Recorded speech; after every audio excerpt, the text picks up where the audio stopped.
لبيك لا شريك لك لبيك.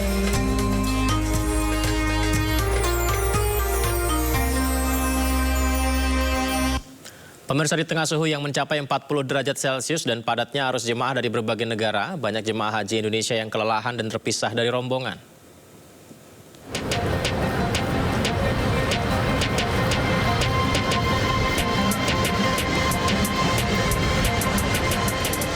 Usai wukuf di Arafah, mabit di Musdalifah dan Mina, jemaah haji Indonesia pun bergerak menuju Jamarot untuk melontar jumroh Aqobah. Di tengah suhu yang mencapai 40 derajat Celcius dan padatnya arus jemaah dari berbagai negara, banyak jemaah haji Indonesia yang kelelahan dan terpisah dari rombongan usai melaksanakan lontar jumroh. Petugas tak henti-hentinya berjibaku mengantarkan jemaah kembali ke tenda masing-masing atau menuju pemondokan. Tak sedikit jemaah lanjut usia memerlukan perhatian ekstra. Petugas bahu-membahu mendata pemondokan untuk memastikan setiap jemaah selamat dan nyaman selama perjalanan hingga pemondokan. Ketinggalan lah gitu. Ketinggalan. Iya, maklumlah lansia ada di jalannya lambat gitu. Terus tadi ketemu petugas, gimana petugasnya? Senang sekali. Alhamdulillah ya. Dianterin dari sana ya? Untung ada petugas. Ada petugas di pos Jaya 2 sama teman-teman yang lain juga, sama tadi sudah mengantarkan jemaah-jemaah yang tertinggal. Sekarang sudah kita antarkan semuanya ke Nagar Mekah. Pengorbanan dan dedikasi para petugas menjadi garda terdepan dalam kelancaran ibadah haji tahun ini. Mereka bekerja siang dan malam demi memastikan keselamatan para tamu Allah. Dari Mina, Arab Saudi, Gigi Irfan, iNews melaporkan. Pelaksanaan ibadah haji 2025 memasuki fase akhir, pemirsa. Jemaah dihimbau untuk menghindari kepadatan Masjidil Haram, di mana jemaah dari penjuru dunia melakukan tawaf ifadah syai dan tahalul akhir. Siap. Pelaksanaan ibadah haji 2025 memasuki fase akhir di Mina. Setelah melewati puncak haji dengan wukuf di Arafah, mabit di Musdalifah dan Mina, serta prosesi lempar jumroh, saat ini para jemaah mulai bersiap untuk kembali ke Mekah. Bagi jemaah yang memilih nafar awal, pengosongan tenda dijadwalkan rampung sebelum matahari terbenam pada 12 Zulhijjah. Petugas sektor ad hoc akan mulai melakukan sweeping menyisir seluruh tenda-tenda para jemaah haji Indonesia, memastikan tidak ada yang tertinggal, baik jemaah maupun barang-barang. Jemaah yang masih berada di Mina setelah waktu itu secara otomatis masuk dalam kategori nafar tsani dan wajib melaksanakan lempar jumroh untuk hari tasyrik ketiga pada 13 Zulhijjah. Setelah berakhirnya hari tasyrik, titik konsentrasi ibadah jemaah akan beralih dari Mina ke Masjidil Haram untuk menunaikan rangkaian ibadah haji lainnya seperti tawaf ifadah, sa'i dan tahalul akhir.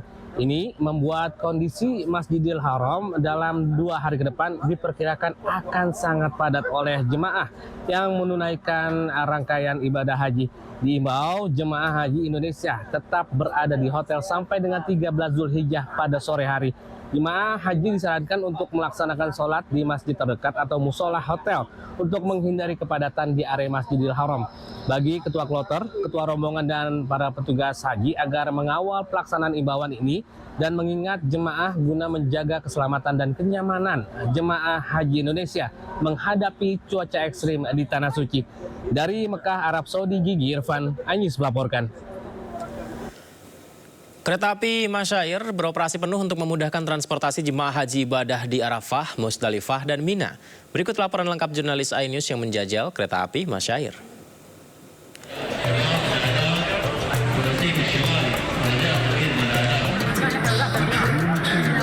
Beginilah suasana stasiun kereta api Al-Masyair yang merupakan salah satu fasilitas yang membantu mobilitas para jemaah saat puncak haji di Arab Saudi. Kereta Al-Masyair adalah kereta ringan bertenaga listrik yang transit di Arafah, Musdalifah, dan Mina. Pemirsa, saat ini saya sedang berada di salah satu stasiun LRT di Mina yang mengangkut jamaah haji dan logistik para jamaah haji pada setiap musim haji. Dan sebentar lagi kita akan menaiki salah satu kereta LRT yang bertenaga listrik ini. Kereta api ini hanya beroperasi selama 7 hari selama setahun yang memiliki 12 gerbong. Jalur kereta ini sepanjang 18,1 km. Sepanjang perjalanan penumpang bisa melihat tenda-tenda jemaah haji. Sebagian jemaah haji Indonesia juga menggunakan kereta api Al-Masyair khususnya bagi jemaah sistem murur. Kereta ini menghubungkan 3 titik penting ritual haji. Panjangnya moving the pilgrims between Arafah and Muzdalifah and Mina for 7 days a year.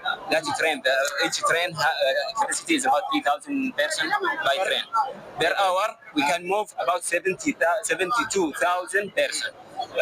Until now, from the beginning of the Hajj until now, we are about 1,200,000 pilgrims using the train. Membantu mereka dalam menghemat tenaga. Kereta Al-Masyair menjadi simbol kemajuan infrastruktur Saudi Arabia dalam melayani ibadah haji jutaan umat Islam dari seluruh dunia. Dari Mina, Arab Saudi, Armidian Kurniawan, Ainis melaporkan. لبيك اللهم لبيك لبيك لا شريك لك لبيك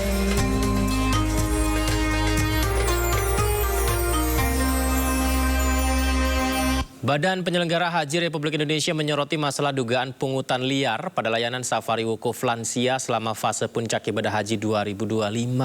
Hal ini terungkap saat BP Haji RI melakukan kunjungan khusus ke hotel transit jemaah safari wukuf lansia di kawasan Aziziyah, Mekah.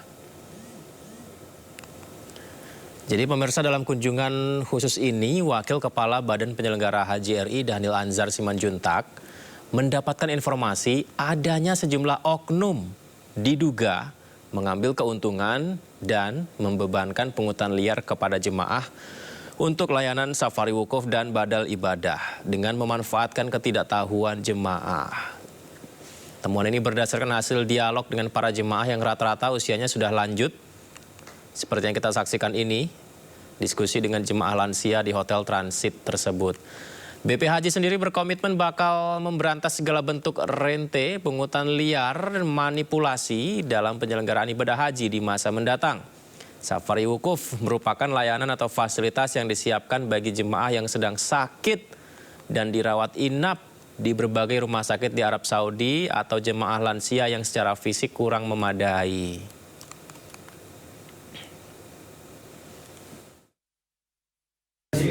Jadi apabila ada oknum-oknum misalnya terkait dengan meminta pungutan, misalnya nih mbah-mbah ini, beliau ini Mbah Tamsir dari Rembang. Mbah Tamsir ini dipungut untuk membayar safari wukuf karena beliau lansia, punya keterbatasan, tidak mungkin bisa berkegiatan ketika wukuf, maka beliau disafarikan oleh petugas, oleh teman-teman Pak Sufianto dan kawan-kawan ini, dibawa pakai bis dan itu gratis. Jadi kalau ada jamaah yang dipungut untuk bayar safari wukuf, itu berbohong, itu penipuan. Kenapa? Karena gratis. Kemudian ini mbah-mbah ini contohnya setelah safari wukuf, kemudian nanti murur ya, murur, kemudian di Mina ditanazulkan langsung ya, langsung kembali ke transit, kemudian dibadalkan proses lontarnya termasuk tawaf ifadohnya itu dibadalkan. Jadi sudah sah, Mbah. Dan itu nggak ada sama sekali dipungut biaya. Jadi model-model tindakan-tindakan rente seperti ini memanfaatkan ketidaktahuan jamaah itu harus segera dihentikan. Kami di Badan Penyelenggara Haji punya komitmen untuk memastikan penyelenggaraan haji tahun depan itu harus bebas dari praktek rente-rente seperti ini, penipuan dan sebagainya. Dan ini kasihan loh jamaah-jamaah ini, beliau-beliau semuanya itu nabung, ada yang jual sawah, ada yang jual sepeda motor segala macam. Kok tega-teganya kemudian membohongi, memperdaya orang-orang tua kita ini. Jadi komitmen kami di Badan Penyelenggara Haji ingin memastikan praktek haji itu harus bebas dari pungutan-pungutan, tindakan rente, manipulasi dan sebagainya, supaya haji kita tahun depan itu jauh lebih baik.